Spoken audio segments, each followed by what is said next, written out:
말씀 제목을 언약궤를 맨 제사장, 언약궤를 맨 셀 목자 이렇게 잡아봤습니다.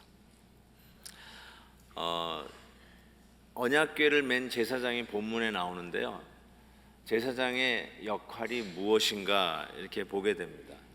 이제 요단강을 건넜어요. 드디어 요단강을 건너서 가나안 땅에 입성하게 되는데, 그 요단강을 건널 때 이 제사장들이 언약궤를 메고 건넜습니다.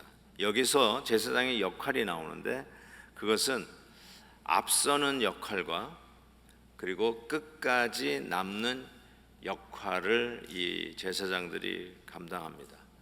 언약궤를 메고 요단강에 먼저 들어갑니다. 그 뒤를 백성들이 따라갑니다. 그런데 먼저 건너서 건너편에 서 있는 게 제사장의 역할이 아니라 가장 요단강의 깊은 가운데 도중에 섭니다. 서서 모든 백성이 다 지나갈 때까지 기다립니다. 그 다 지나간 후에 마지막으로 끝까지 남았다가 마지막으로 건너서 육지를 밟을 때 요단강이 합쳐지는 장면이 오늘 본문에 나옵니다. 이게 바로 제사장의 역할입니다.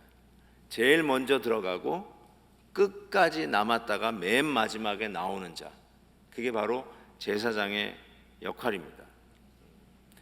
먼저 앞서고 솔선수범하고 그리고 위험한 순간에는 가장 어렵고 힘든 가운데 끝까지 남아있는 자, 그게 바로 제사장의 모습입니다. 불타는 집에서 인명을 구하기 위해서 소방관이 들어가는 것처럼, 그리고 사람을 다 구해내고 맨 마지막에 나오는 게 소방관의 역할인 것처럼,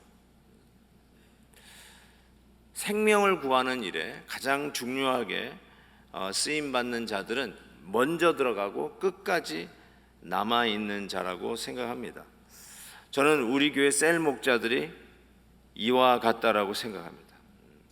제일 먼저 영혼 케어를 위해서 나서고 그리고 그 일을 위해서 끝까지 남는 자, 끝까지 남는 자.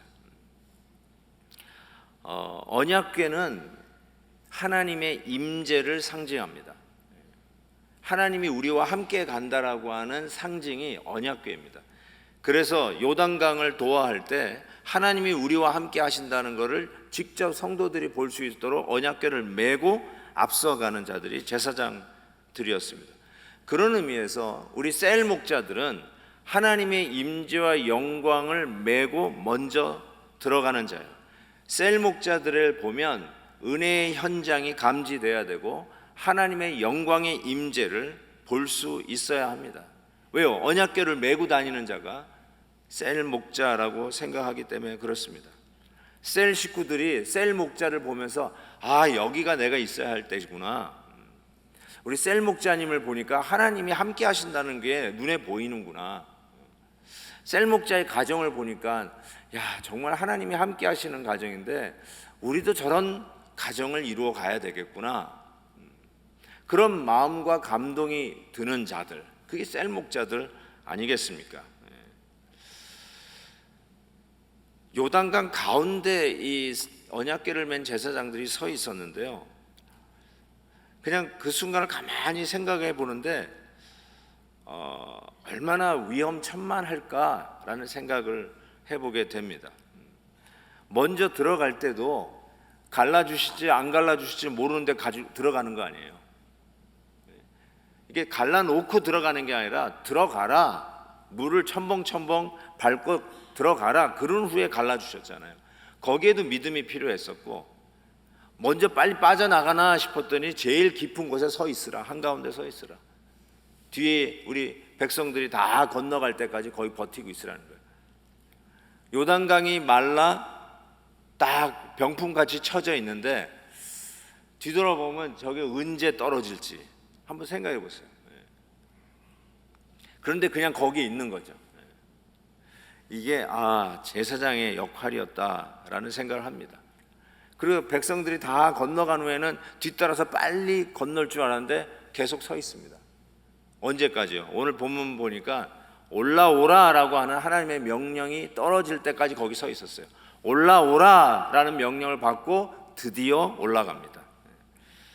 18절을 보세요. 여호와의 언약궤를 맨 제사장들이 요단 가운데에서 나오며 그 발바닥으로 육지를 밟는 동시에 요단물이 본 곳으로 도로 흘러서 전과 같이 언덕에 넘쳤더라. 얼마나 기가 막힌 현장입니까? 기적이 생생한 현장이고 이 제사장들은 바로 그 현장을 직접 경험하고 목도한 자들이라고 이야기할 수 있습니다. 은혜의 현장을 직접 체험하는 자들.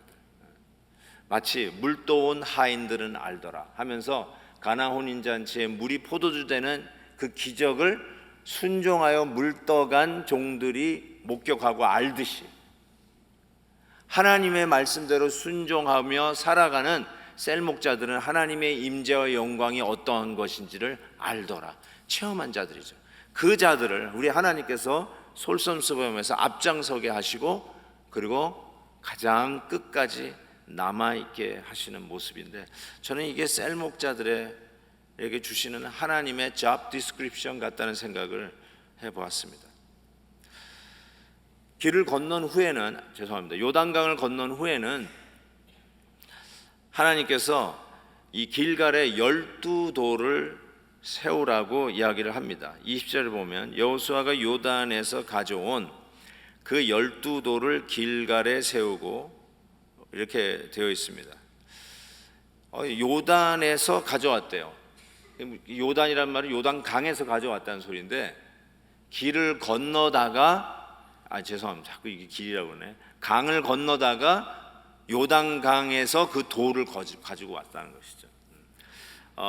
어제 본문이죠. 우리 매일 성경 어제 본문 3절에 보면 그들에게 명령하여 이르기를 요단 가운데 제사장들의 발이 굳게 선 그곳에서, 제일 깊은 그 요단 in the middle of Jordan, 가장 깊은 곳에 서 있는 그곳에서 12돌을 취하라고 그랬어요. 각 지파를 대표하고 상징하는 12돌을 취해가지고 가지고 나온 거예요.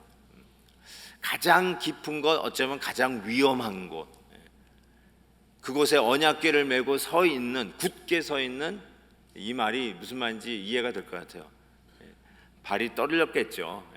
근데 굳게 서 있는, 순종하고 그리고 서 있는 바로 그 현장에서 돌을 가지고 와라 라고 해서 그 돌을 가지고 왔다는 것이죠.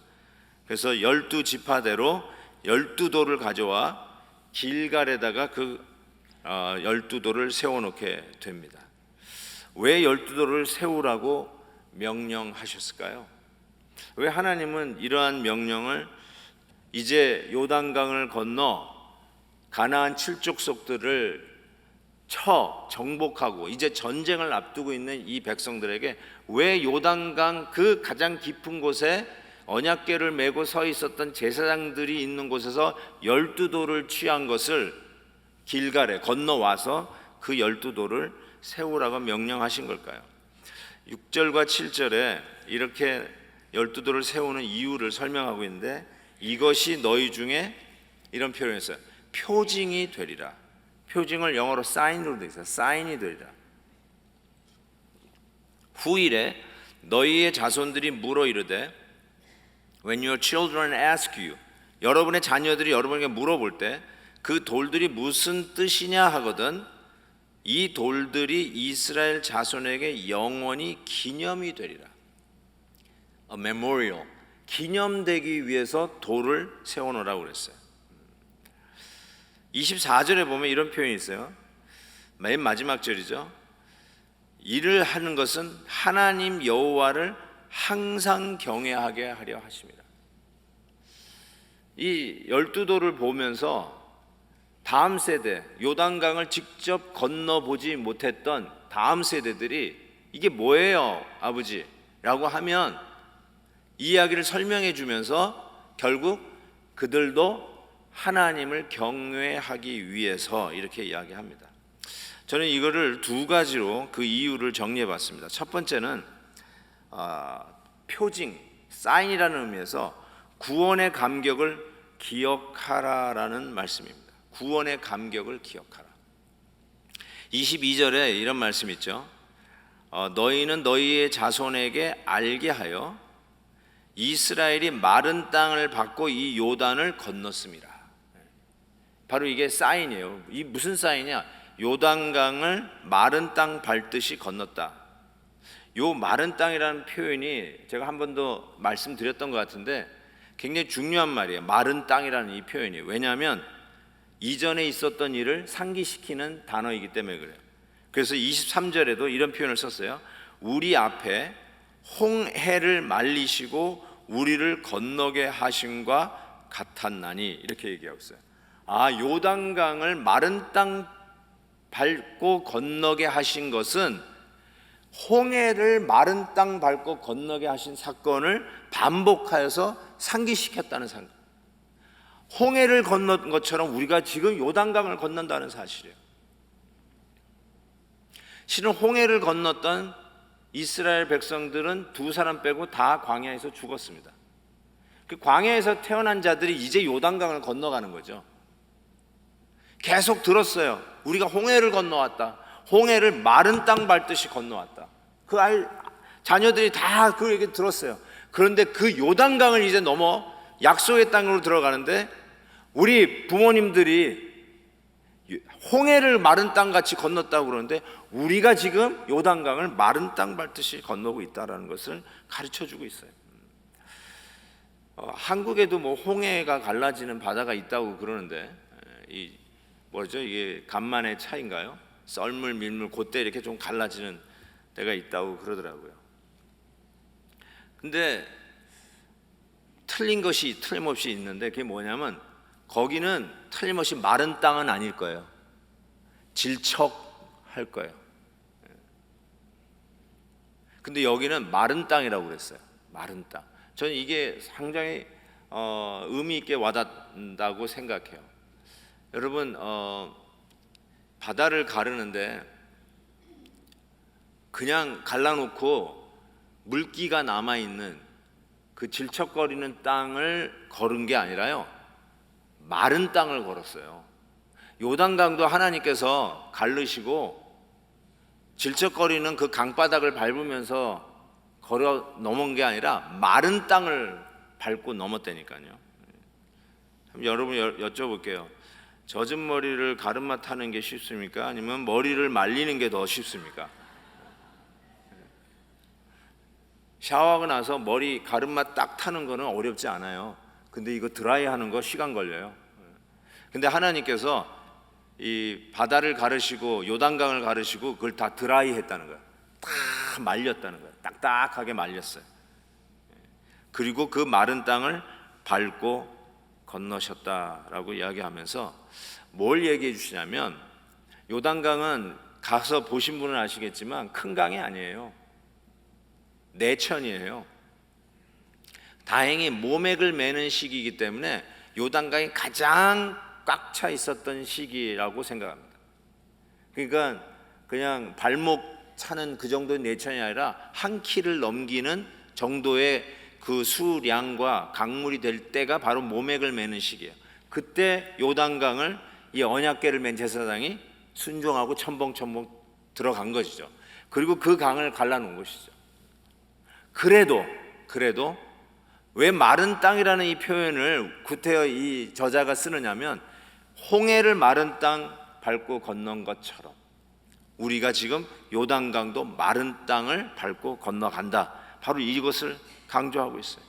출애굽기 14장에 보면 모세가 지팡이를 들고 손을 바다 위로 내밀어 그것이 갈라지게 하라. 이스라엘 자손이 바다 가운데서 마른 땅으로 행하리라. 마른 땅으로.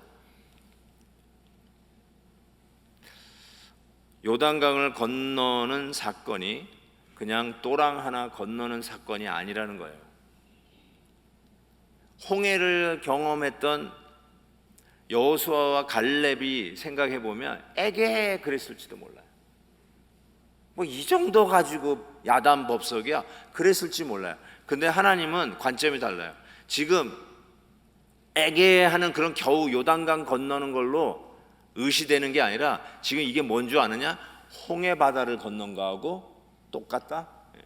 홍해 바다를 마른 땅같이 밟고 건넌 것처럼 지금 요단강도 똑같은 하나님의 기적과 하나님의 영광 속에 지금 건너가고 있다. 지금 그 얘기를 하고 있는 거예요. 우리에게 지금 뭘 이야기하는 걸까요? 옛날에 내가 거듭났을 때, 내가 옛날에 뭐 방언의 은사를 받으면서 그냥 불이 났을 때, 그때 받은 은혜만 은혜이고 요즘 받는 은혜는 거기에 비하면 별거 아니야 라고 생각하시는 분이 혹 있다면 착각이라는 것이죠. 우리가 오늘도 은혜를 받고 오늘도 말씀 속에서 하나님이 우리의 마음을 만져주고, 옛날에는 펑펑 울면서 은혜를 받을지 모르지만 요즘에는 눈물방울이 쭉 흘러내리는 그런 거에서 옛날에 비하면 약한 은혜 같지만, 지금 뭘 얘기하는 거냐면 요단강 도하가 홍해를 넘은 것과 같은 연장선에서 주신 하나님의 은혜였다는 사실이에요. 오늘 받는 은혜를 무시하면 안 돼요.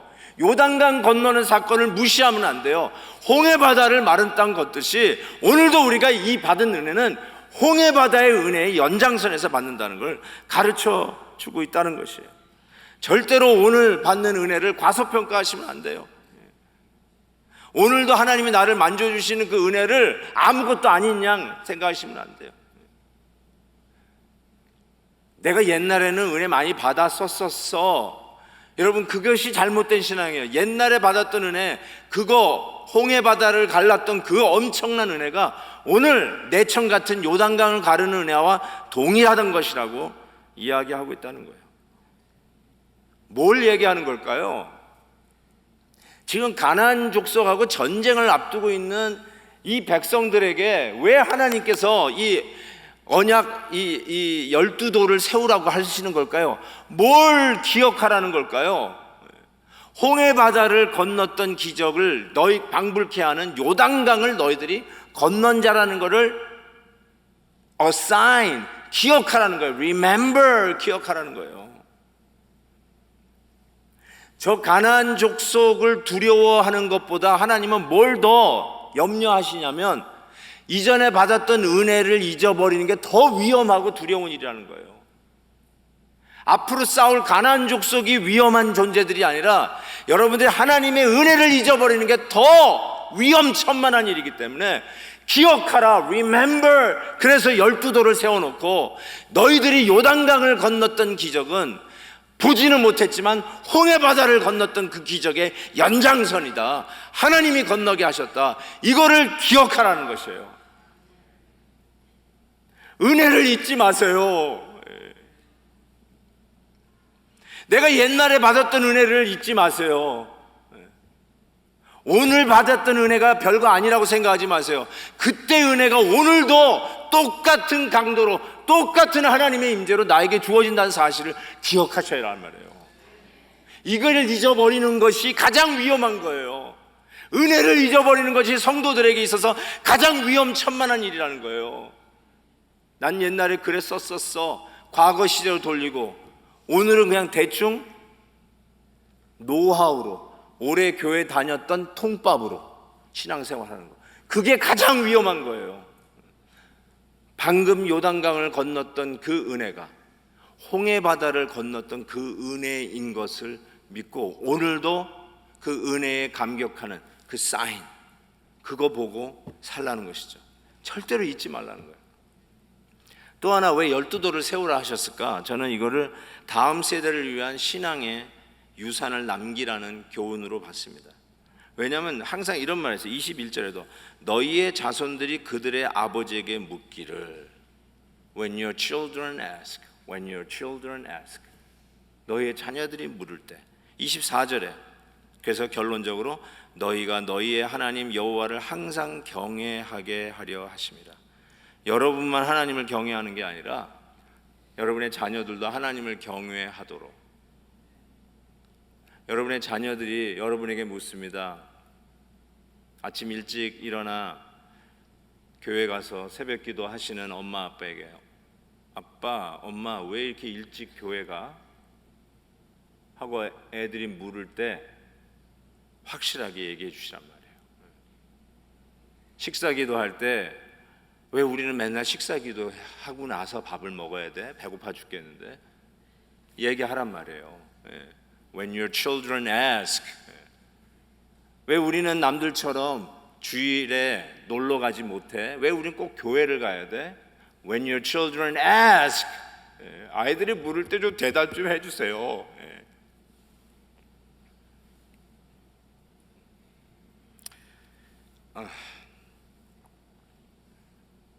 우리 딸이 학교 다닐 때 오케스트라를 했어요.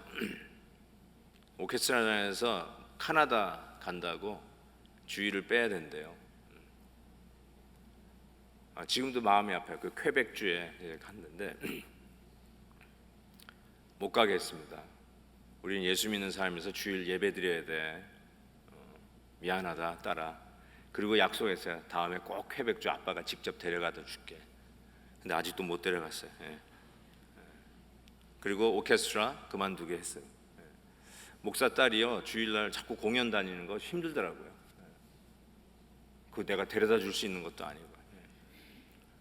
그때 물었어요. 아빠 왜 나는 꼭 주일날 교회 가야 돼? When your children ask. 이때 하나님 얘기하지 무슨 얘기해요? 요즘에 애들이 교회 오려고 그래도 얌막 공부해 집에서. 요즘 부모님 그렇게 된대요. 한국은 고3 되면 교회 안 나가는 게 정상이래요. 장로님 아들들, 뭐 딸들, 권사님 아들, 딸들 고3이면 교회 안 나간대요. 당연히 안 나간대요. 뭐 이런 세상이 다 있습니까?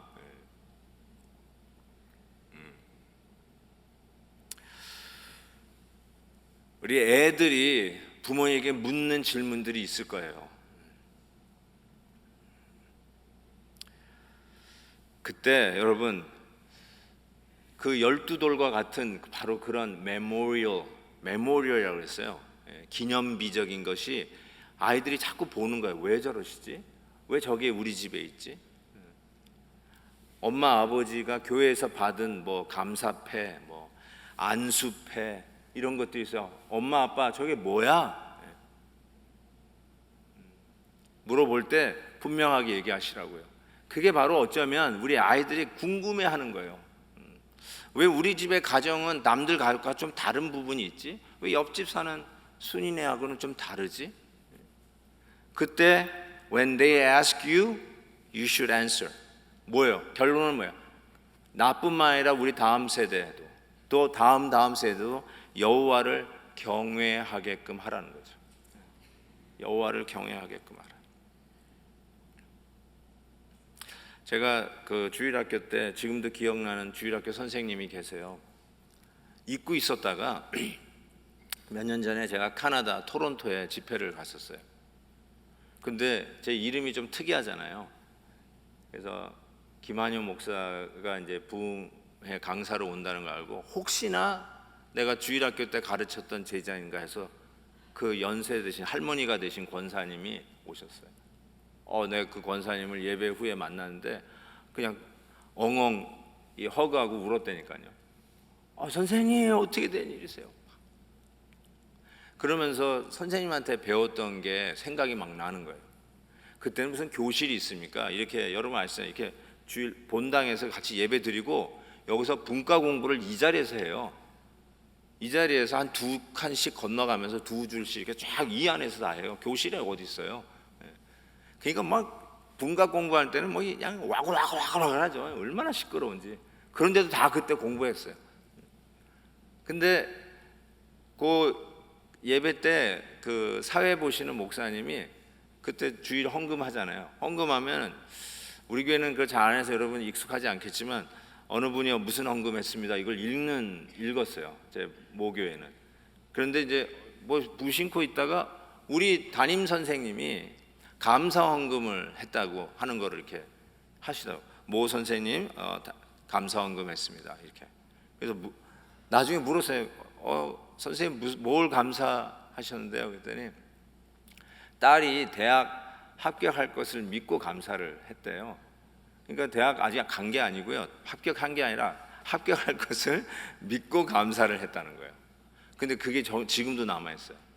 그래서 왜요? 합격한 후에 하는 게 감사헌금 아닌가요? 그때 선생님이 저에게도 주셨던 교훈. 감사헌금은 좋은 일이 생겼을 때도 하는 거지만 하나님께서 응답해 주실 것을 믿고 하는 게 감사헌금이란다. 그걸 나한테 가르쳐 줬어요. 그래서 내가 선생님한테 그 감격해서 막 끌어안고 울을 때 제가 선생님이 가르쳐 주신 거 아직도 기억하고 있다면서 지금 제가 여러분에게 한 말씀을 드렸어요. 그랬더니 지금도 그렇게 하신다고 그러시더라고요. 지금도 당신은 감사헌금 할 때 이루어진 후에 하는 게 아니라 기도하면서 이루어질 걸 믿고 감사헌금 드린다고 하더라고요. 저는 그게 12돌 중에 하나예요. 주일학교 선생님한테 배운 거가 저에게 아직도 그 교훈이 남아있어요. 저도 여러 번 했습니다. 다음 세대에 물려질 신앙의 유산, 그게 12돌이에요. 우리 자녀들이 엄마 아버지를 보면서 배울 신앙의 교훈들, 이게 바로 12돌이에요. 그거 갖고 계시냐는 거죠. Do you have that? When your children ask, when your children ask. 애들이 자꾸 물어볼 때. 안 물어보세요 이제? 애들이 이제 더 이상 질문 안 하세요? 끝난 거예요. No more chance.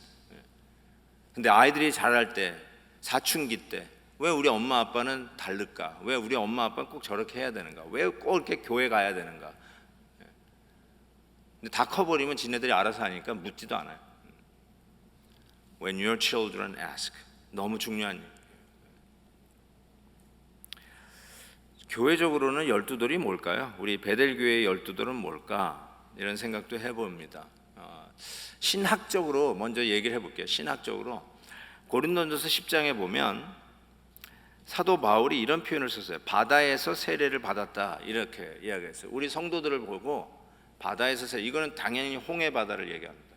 홍해를 건너는 사건을 와 스펙타큘러, 유니버설 스튜디오 갔다 왔다 이런 게 아니라 세례를 받은 거예요. 그게 그 노예처럼 살던 애굽에서 노예처럼 살던 그 백성들이 하나님의 은혜로 나와 세례를 받는 장면이라고 사도 바울이 해석하고 있습니다. 아, 이런 거구나. 세례를 받았구나. 그러니까 홍해 바다를 걷는 게 세례예요. 그런 것처럼 요단강을 걸렸어요. 그 세례를 받지 않았던 이 광야 세대가 세례를 받은 거구나. 그거를 기억하는 거죠. 어쩌면 우리 신약 성도들은 세례 받은 걸 기억하라. 또 하나는 고린도서 11장에 역시 이런 말씀을 하세요. 축사하시고 떼어 이르시되 이것은 너희를 위하는 내 몸이니 이것을 행하여 나를 기념하라. Remember. 계속해서 나를 remind 해라. 뭘요? 십자가 사건을 기억하라. 하나님이 나에게 주셨던 그 은혜를 계속해서 기억하라라고 하면서 성찬식을 주셨어요. 그래서 기독교의 유일한 형례 두 가지, 하나는 세례요, 하나는 성찬. 이것이 어쩌면 신학적으로 우리에게 하나님이 주신 12돌 중에 하나가 아닐까라는 생각을 해봅니다. 12돌이 우리에게 던지는 분명한 교훈은 세례와 성찬의 견주는 아빠, 엄마 왜 우리는 이렇게 사는 거야? 하고 물어봤을 때 하나님의 살아계심과 오늘도 우리와 함께 하시는 하나님의 임재를 체험한 현장들을 보여주는 흔적, 메모리얼 한 것을 우리 자녀들에게 교훈으로 남겨줘야 할 것입니다. 그것이 물 위를 마른 땅같이 걸어오신, 우리에게 찾아오시는데 물 위를 마른 땅 밟듯이 그 물을 밟고 우리에게 오신 우리 교회의 머리 대신 예수 그리스도, 바로 그분을 기억하며 우리 베델교회는